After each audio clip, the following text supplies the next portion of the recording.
In a monster bug war, there's treachery at every turn. Enemies with super weapons. Really big, nasty jaws. Foes with superpowers. They just leap onto it and sink the fangs in.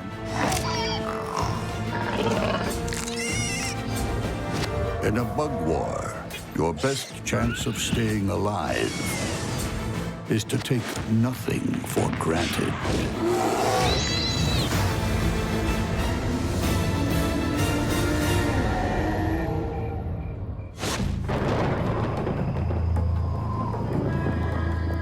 In myths, magical forests are filled with shape-shifting monsters.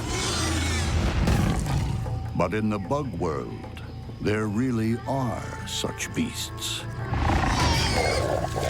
They morph into their eerie environment to catch their victims off guard. What happens when a gray tree runner mantis and a lichen huntsman drop their invisibility cloaks? Their true and deadly colors are revealed. One of the most powerful tricks a magician can master is to make things disappear. And in the monster bug world, invisibility can mean the difference between life and death. Camouflage is probably the most important form of defense in the bug world, even for really capable fighters like Mantis. Once your foes spot you, you have a good chance of being injured or even killed. They can't see you, they can't hurt you. The gray tree runner mantis has perfected the art of blending in. It moves about the forest like a shadow. This guy is like a ninja who can slip through the enemy territory without being seen, and then launches lightning-fast attack, catching the prey totally unaware. Even the mantis's massive compound eyes are striped, so their enemies can't see them in the trees. Made from hundreds of tiny units called omatidia, they're among the sharpest binoculars in the insect world. Detecting prey where others only see shadows. The size of the gray tree runner's eyes gives a great indication of how important they are. They can spot things that other bugs would have no chance of seeing. The mantis hits its target with pinpoint accuracy.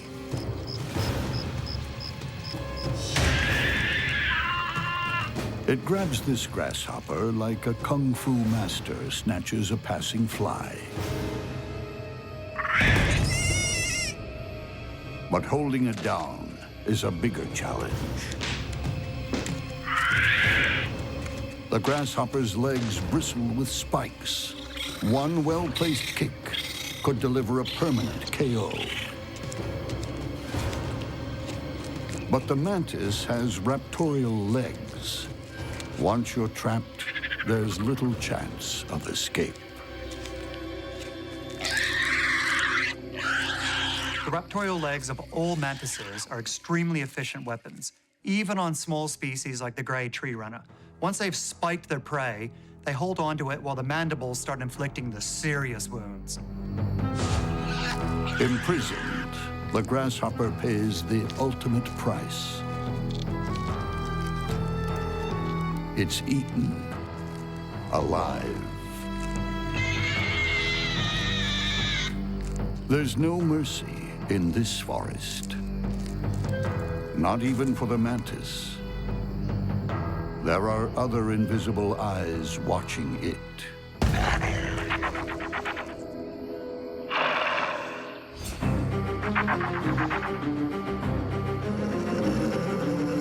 The lichen huntsman takes the power of invisibility to the ultimate level.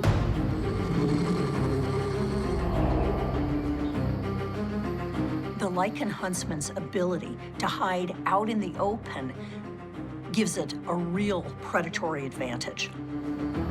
If the mantis is like a forest shadow, then this spider is like the ghostly phantom of the underworld. She could be anywhere, anytime, and you'd never know. They're relatively flat spiders that pin themselves against the bark of trees. They've got lots of hairs on their legs that make them blend into the background.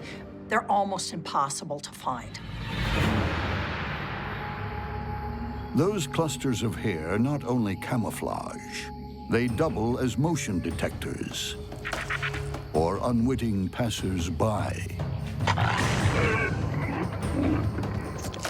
If all else fails, there's her all-seeing eyes.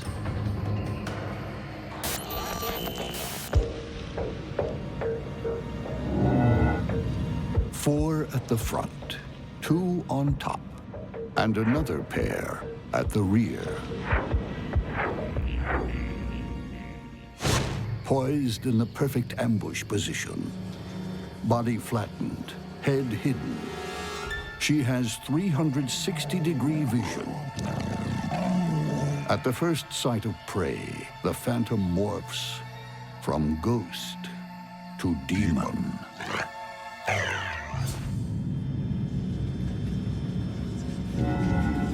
The huntsman spiders have rotated the legs so that they're lateral to the body. And what this means is that they're able to move sideways as effectively as they're able to move forwards. This gives them a much wider range of motion so that they're able to move around fast. As this cockroach discovers, there's no sneaking past the ghost who waits. The cockroach won't make this mistake twice. The sharp-eyed gray tree runner mantis is nowhere near as naive. It knows the perils of passing this ghostly gatekeeper. But it too wants another meal, and a fellow shapeshifter would make a tasty treat.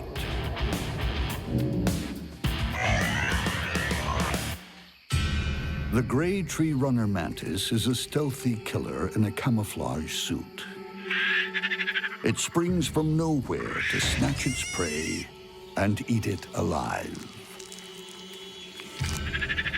Then disappears back into the forest like a shapeshifter. It's not the only ghostly shadow in the forest. The lichen huntsman also has extraordinary powers of invisibility. So when two masters of camouflage come face to face, conflict is inevitable.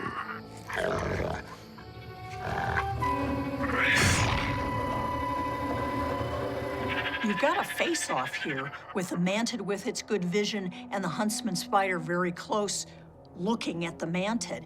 And so the question is, who's going to move first? It's a poker game where it's high stakes, life or death.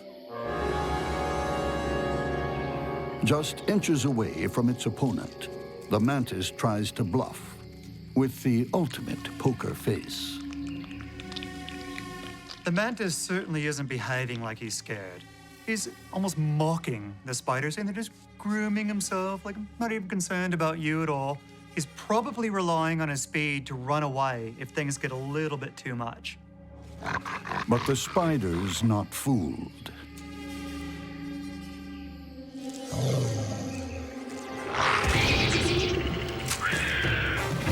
No amount of speed will protect the mantis now. The ghostly spider's fangs pierce the mantis's thorax like massive poison darts, stopping it dead in its tracks. The spider eats at leisure. So what she's going to do is she'll mash up the mantid, regurgitate digestive enzymes, suck up the prey, Depending on the size of the mantid, it'll take anywhere from half an hour to hours. When it's over, it's time to put out the trash. And the phantom of the underworld fades invisibly back into the forest.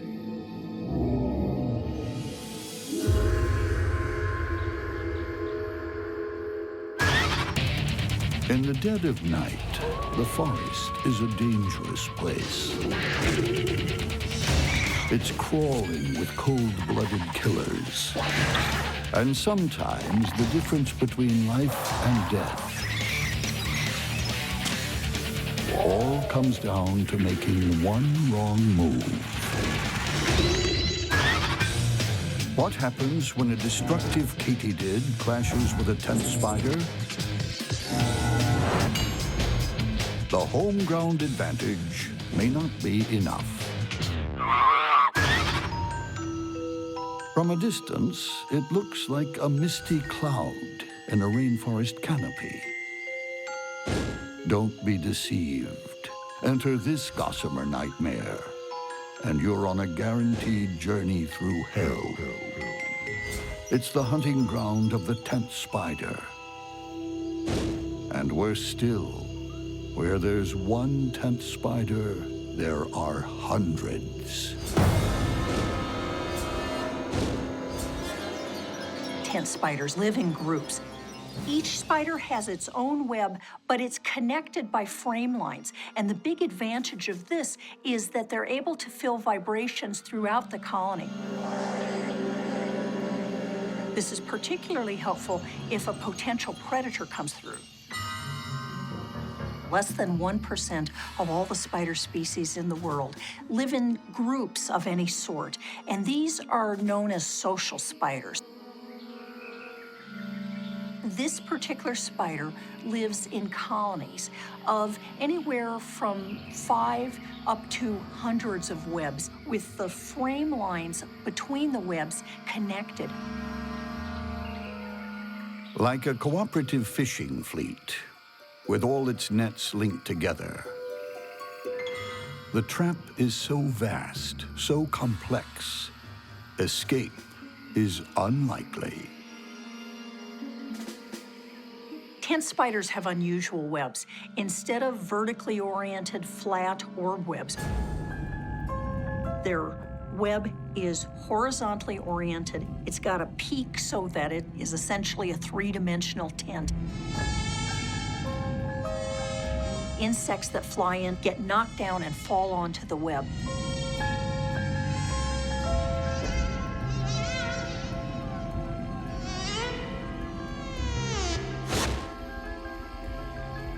With bright markings to warn off aerial predators. These spiders hang out at the very top of their own personal tents, upside down and waiting for company. Tent spiders, like other orb weavers, have 3 claws on the ends of their feet. In between the claws, they have kind of an oily gland. Although they have the 8 legs, they're just barely touching their silk. The special oil keeps tent spiders from sticking to their own web.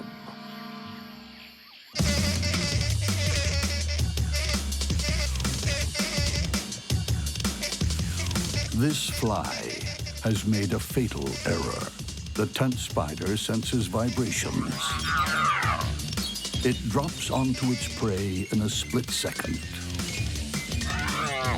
They grab it in their 3rd legs, and then they wrap it up, using their 4th legs to pull swaths of silk. They wrap up their prey very, very effectively. Once the victim is wrapped, it's bite time.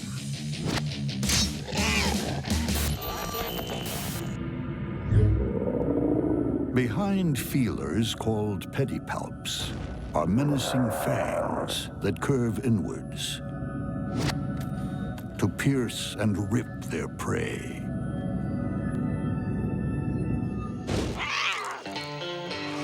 Within moments, the tent spider is back at the top of her silken dome, devouring her tightly wrapped snack.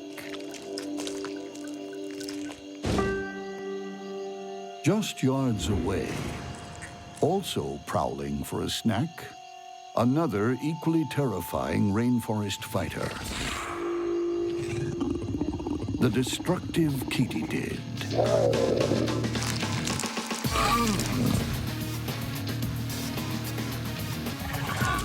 Its super long antennae detect far-off prey. The antennae are at least as long as the body, so this allows the katydid to sense prey approaching from quite some distance away. They're incredibly active and mobile, just cruising all the time, checking out, getting the cues, trying to get that little elusive chemical trail to tell it what's approaching or what's recently been around. Its lime green body is near perfect camouflage. When it's time to eat, this bug is all business. Whether it's gorging on a giant cicada or disemboweling a live caterpillar. This guy is bolt cutter on 6 legs, and to make things worse, he's in the habit of eating his victims alive. He'll slice through the exoskeleton, open it up, and start munching on the soft bits beneath. It's the essence of horror, a bestial slaughter, done with clinical precision. But there's more to this killer than just a big mouth. 2 pair of legs are lined with twin rows of spines. Now, once a prey is locked into those, it's pretty much time to call the Undertaker. But those spiky limbs aren't just used in a death grip. They have defensive capabilities as well.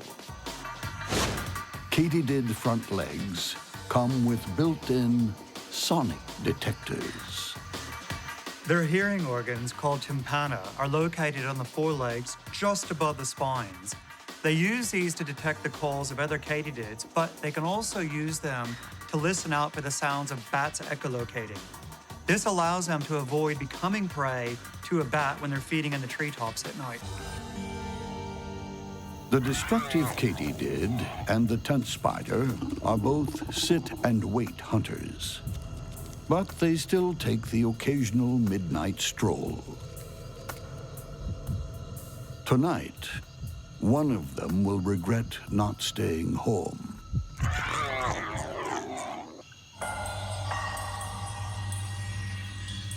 Strung across the rainforest canopy is a silken cloud of death. For anything that enters, there's no guaranteed escape.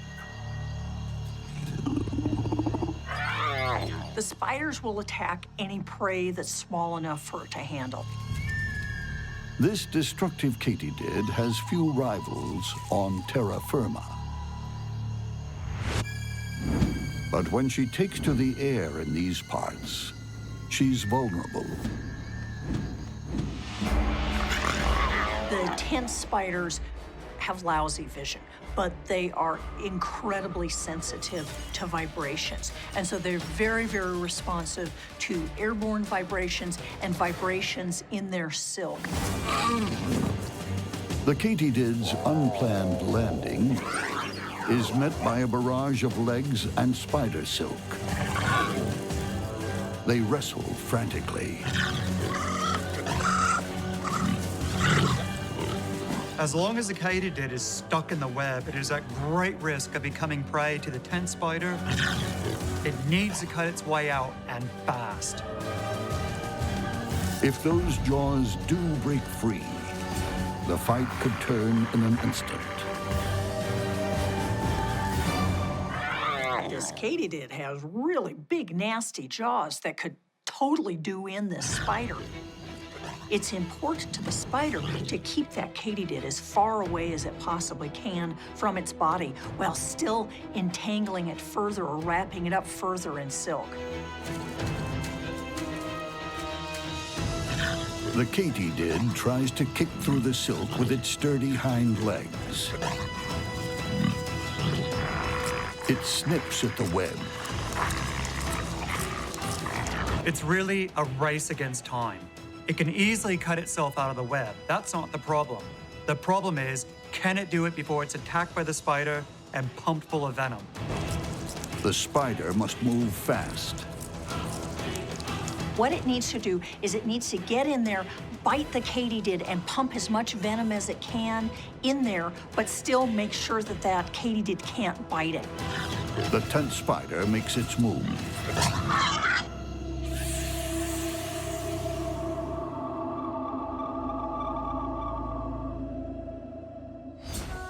Now it's up to the venom to do its deadly work. Even as it begins shutting him down, the katydid continues to fight.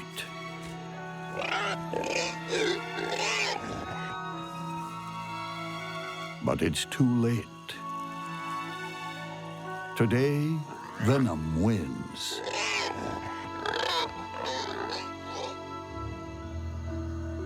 And the silken cloud of death claims another victim.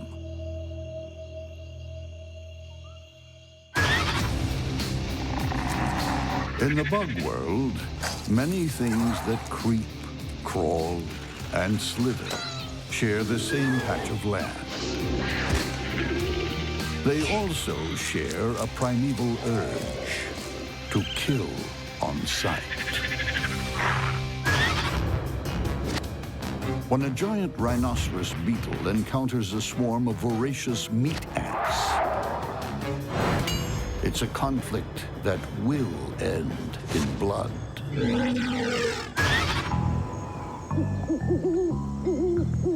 Rhinoceros beetles are like tanks on the bug battlefield. They're among the biggest of all the beetles, titans of the bug world. Rhinoceros beetles aren't misnamed. They're big, they're kind of clumsy, but they have a thick, heavy, sclerotized exoskeleton that is incredibly hard to pierce. It covers most of their body, and the rhinoceros beetles are awesomely strong.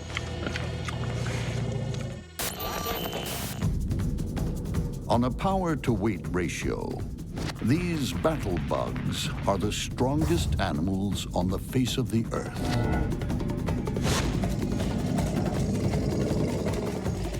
It's estimated that a rhinoceros beetle is able to push or carry as much as 850 times its body weight. We're talking that a human could lift as much as 65 tons. This is a crazy heavy amount that this rhinoceros beetle is able to carry. For all its brute force, this monster mostly eats rotting fruit, which provides all the fuel it needs to wrestle a rival. The males and the males alone have these big horn-like structures that act like levers. Each male has two forked horns, one on the head, the other on the top of the prothorax. As a weapon, they work like a pair of sharp tongs to catch and dispatch an opponent.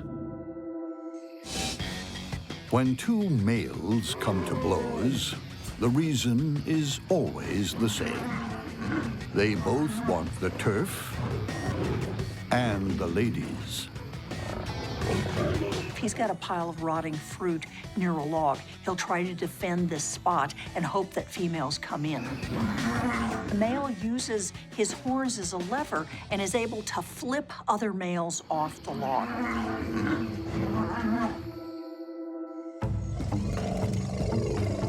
But for all his brutish ways, the rhinoceros beetle has one surprising trick up his sleeve. He can fly. The rhinoceros beetle almost transforms itself when it gets ready to fly. It opens its forewings in a click and then lumbers into flight. These are not great flyers. It takes to the air with all the grace you'd expect from a tank with wings. Still, it's a talent that could save its life. And he may need an escape strategy if he strays into meat ant territory. One single ant isn't much of a threat. But where you find one, you'll find many. Individual nests can contain tens of thousands of ants, but they're often linked together into super colonies that can contain hundreds of thousands or more. Meat ants don't sting, but they bite with a vengeance, with mandibles honed like steel shears to rip through raw flesh. For the victim, it's death by 1,000 cuts. The ants just swarm over whatever they're attacking, and all those tiny little jaws keep snipping and snipping and snipping until it's history. They can make an animal much larger than them run for the hills. Whenever a meat ant is moving, it's hunting. And there are many mouths to feed. Meat ant colonies have multiple queens, all pumping out larvae that need to be fed. This is why the colonies are always on the hunt. They just have so many larvae back at home screaming for energy-rich food. And when they go hunting, meat ants will go on the attack at any time. These soldiers join forces at a moment's notice. News of a conflict spreads fast through the troops. When an intruder stumbles into the ants' area, the message goes out very, very quickly. It literally spreads like wildfire. Vibration and touch play their parts. But specific chemical signals, pheromones, are the real key to communication. Before you know it, a swarm is on the way, ready to defend against anything.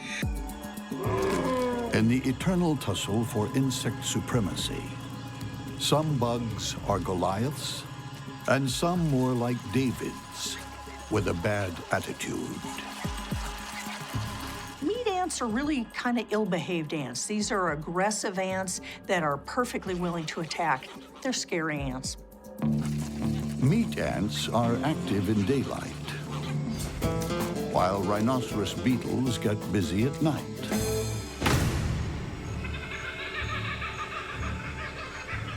But there's sometimes a crossover hour.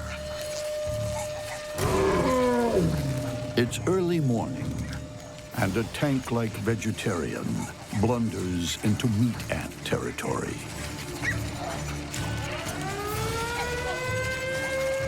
The alarm goes out through the colony. The ants have sent out the chemical signal to call in further reinforcements. So if the beetle's in trouble now, soon he's going to be in even bigger trouble. As the ants start nipping at his heels, he loses his balance and falls onto the nest. The beetle's best defense is its impenetrable armor.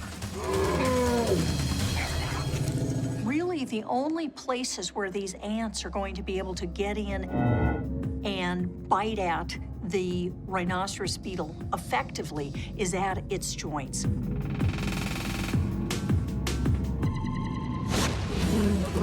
And that's where the ants attack in force. The beetle tries to escape. He needs to get clear to fly away.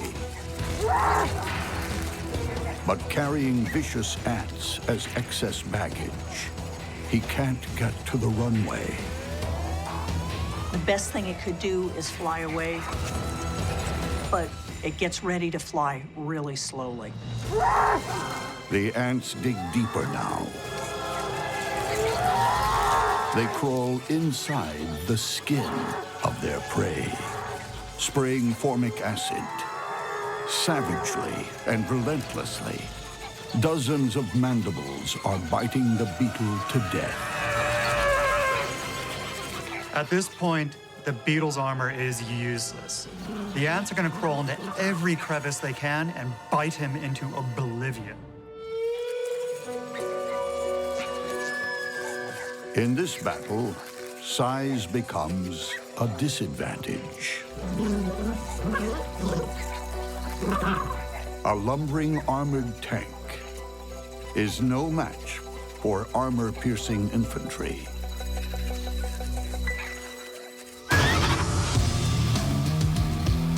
The way some bugs move makes your flesh crawl.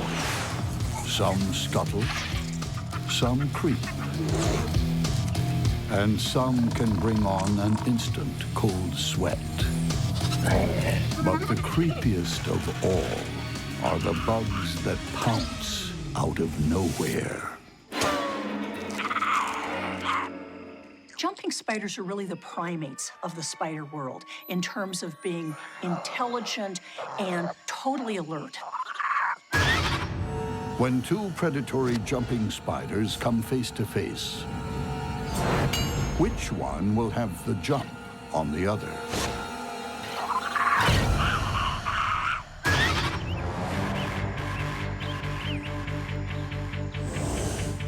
In the Battle of the Leaping Assassins, the long-jawed jumping spider is armed to the teeth. The long-jawed jumping spider is in many regards a fairly typical jumping spider. But what makes these spiders unusual is that they've got these incredibly long, thick chelicera with long fangs that are almost half its body length. Some spider fangs are barely visible. Not these. These have the potential to be really good weapons. That's bad news for all kinds of prey. Not only that, but you can't sneak past a killer whose eyes are everywhere.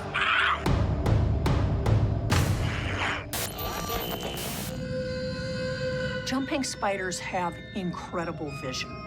They've moved a number of the eyes back on their carapace so that effectively jumping spiders have 360-degree vision. Those two huge eyes, front and center, sense contrast, colors, even ultraviolet light. While the other 6 eyes keep a lookout for lunch in their own way. The eyes on the side are doing something very different.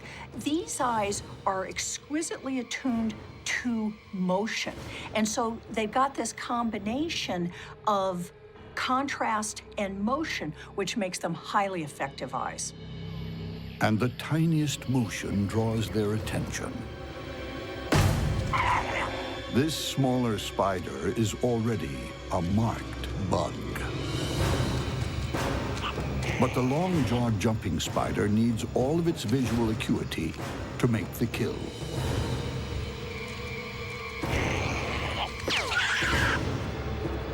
If you're jumping long distances, you need to have good depth perception so you actually land on your prey and effectively catch it.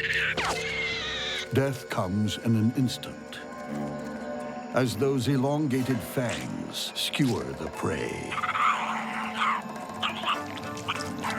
With brains and brawn, the long-jawed jumping spider is more than a match for most bugs its size.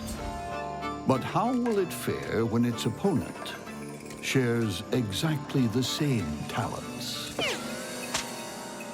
Now, the issue here is that we've got jumping spider against jumping spider. The green jumping spider has all the skills and all the smarts of the long jaw. In the eyes of some, she's also the supermodel of the spider world.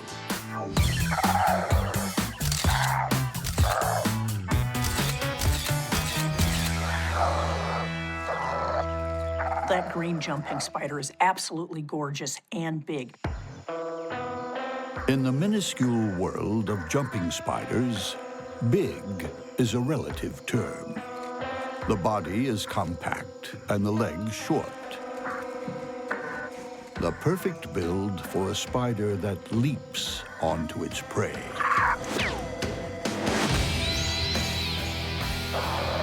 When it comes to jumping, these guys are in a class of their own. They can launch themselves an amazing 20 times their own body length. Astounding. And if that long jump happens to miss the mark, she has a safety line. Every so often, she'll touch her spinnerets to whatever surface she's walking across and attach a safety line, just like a rock climber. That way, if she jumps and misses or falls short, she can haul herself right back out. More often than not, the jump is a winner. This time, the prey is a fly. Also renowned for its speed and its wide field of vision. The green jumping spider measures the distance.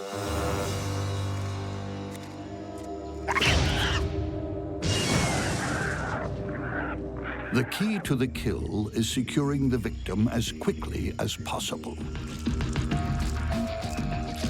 The two front pair of legs are quite well developed, and they have these large spine-like hairs on them. It's like nature gave them a cute little face, but then gave them these mean legs to give a little bit of street cred. When you encounter spider beauty like this, you can guarantee the outcome won't be pretty. Both of them have same capabilities, except the long-jawed spider has much, much longer fangs than the other spider. On the other hand, the green jumping spider has size and power to its advantage. So in this case, it really is who has the element of surprise.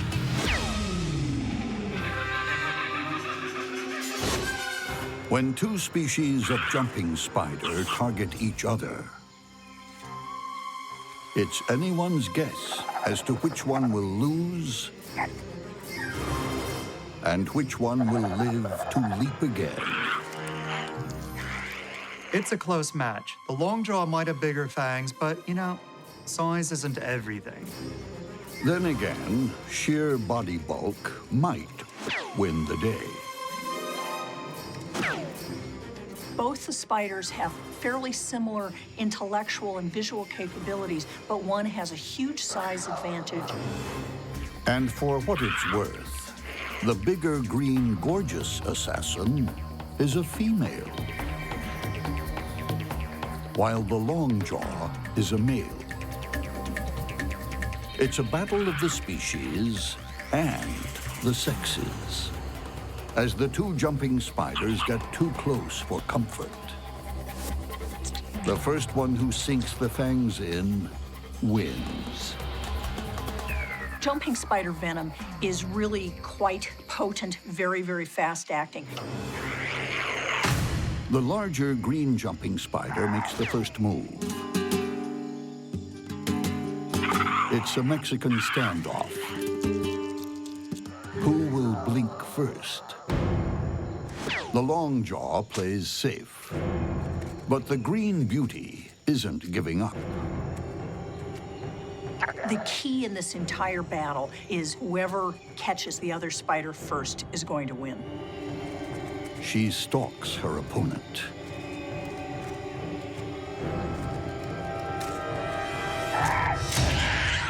And scores a direct hit.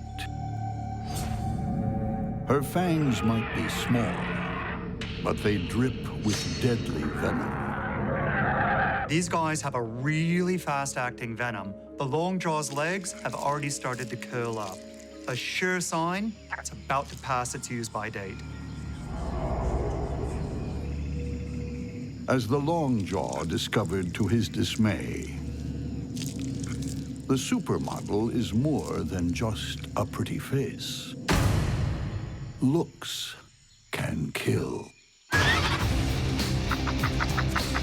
Of the world's 40,000 different spider species, only one is known to be a vegetarian. That means, in a spider's world, getting a square meal almost always means murder. When two master huntsmen go head-to-head, it's never a case of meet and greet. It's catch and kill. Like cage fighters, spiders may be known by their nicknames. This one goes by the initials GBH.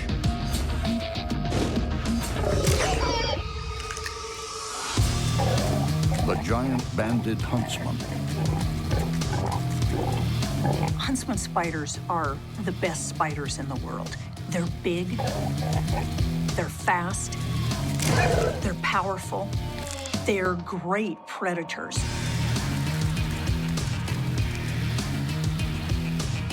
Those long legs give the huntsman a formidable reach advantage.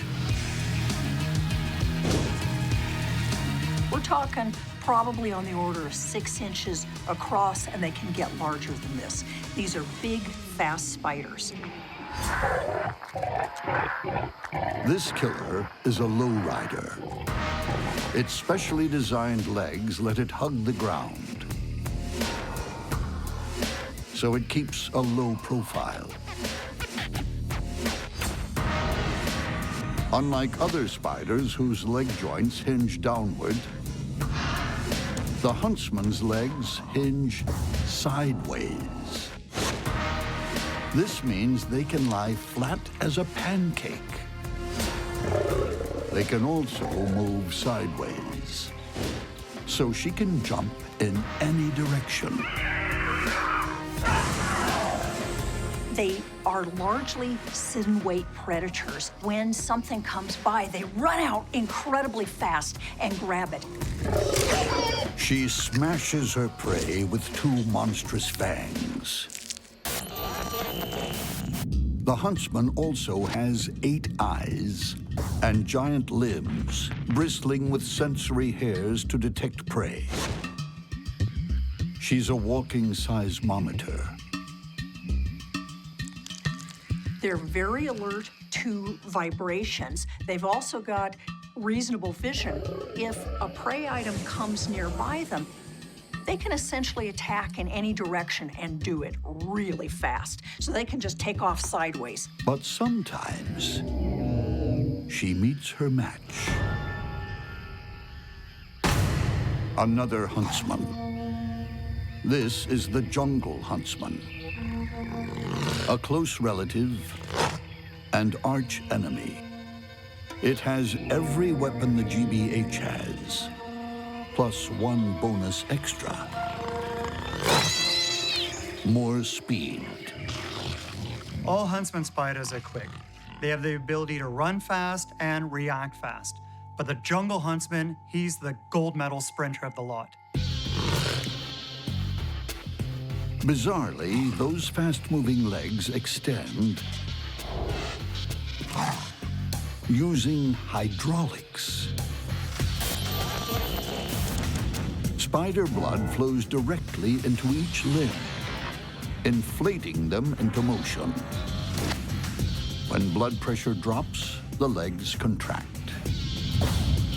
An ingenious system of valves at the body alternates the pressure.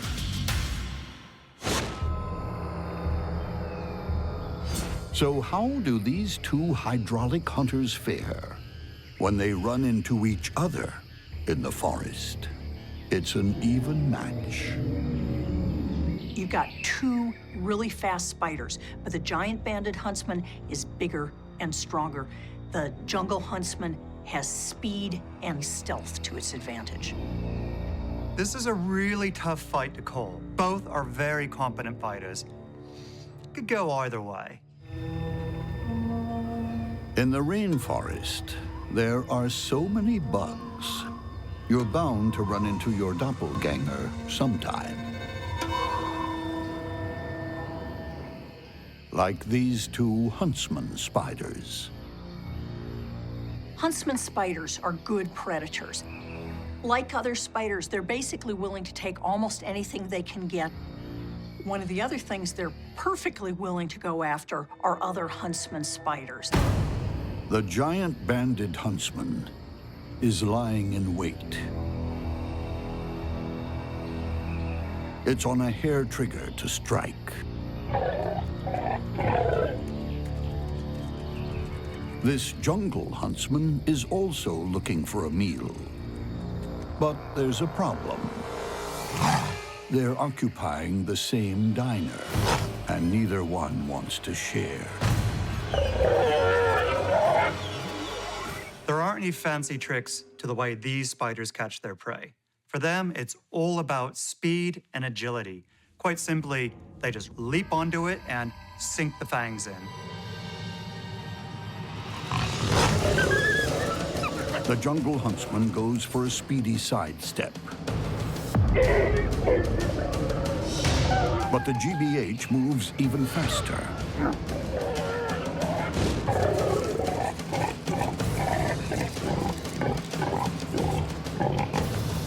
The jungle huntsman is skewered through its soft underbelly. Fangs like eagle's talons rip into its body again and again. The giant banded huntsman is able to really crunch up its prey once it catches it. The fangs are big, they're strong, really go deeply, and they're really able to do some damage. One night out with a giant banded huntsman, and there's little left the morning after.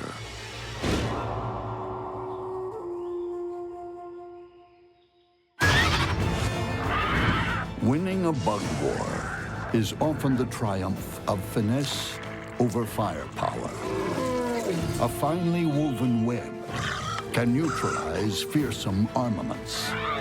Maneuverability can outflank a fast-moving foe. Well-organized infantry can overcome impenetrable armor. And relentless pursuit prevails over hard-hitting weaponry. When you're fighting a bug war, it's the things you don't see that kill you.